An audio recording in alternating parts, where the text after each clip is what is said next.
তৃতীয় বিশ্বযুদ্ধ ঘিরে বর্তমান সময়ে চলছে মেরুকরণের খেলা। কে কোন মেরুকরণে স্থান নেবে সেটাই এখন দেখার বিষয়। যদিও ইউরোপীয় রাষ্ট্রগুলো এবং আমেরিকা ইসরায়েলের পক্ষ নিচ্ছে, অপরদিকে চীন, রাশিয়া, উত্তর কোরিয়া ইরানের পক্ষ নিয়েছে এবং মধ্যপ্রাচ্যের কিছু দেশ ইরানের পক্ষ নিয়েছে। কিন্তু কিছু দেশ এখনো তাদের অবস্থান স্পষ্ট করেনি, আবার কিছু দেশ তাদের অবস্থান কিছুটা স্পষ্ট করেছে জাস্ট সমর্থনের মাধ্যমে। তার মধ্যে ভারত ও পাকিস্তান।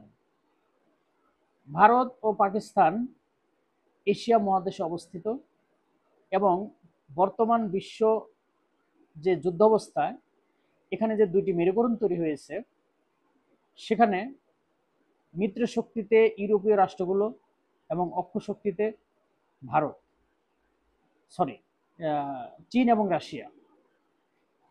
তাহলে পাকিস্তান, চীন, রাশিয়া বলয়ে আছে, ভারত, আমেরিকা এবং ইউরোপীয় রাষ্ট্রগুলোর বলয়ে আছে। ভারত কেন এত বড় ভুল করছে জানি না, কিন্তু ভারত একটি উগ্রপন্থী হিন্দুত্ববাদী রাষ্ট্র, যার ফলেই এ ধরনের ডিসিশন নিছে বলে আমি মনে করি, যার মাসুল ভারতীয় জনগণকে দিতেই হবে। কেননা ভারতের ভৌগোলিকগত অবস্থান এশিয়া মহাদেশে এবং অক্ষ শক্তির যে শক্তিশালী রাষ্ট্রগুলো আছে, যেমন ইরান, তুরস্ক, রাশিয়া, চীন, উত্তর কোরিয়া, তাদের খুব কাছেই ভারতের অবস্থান।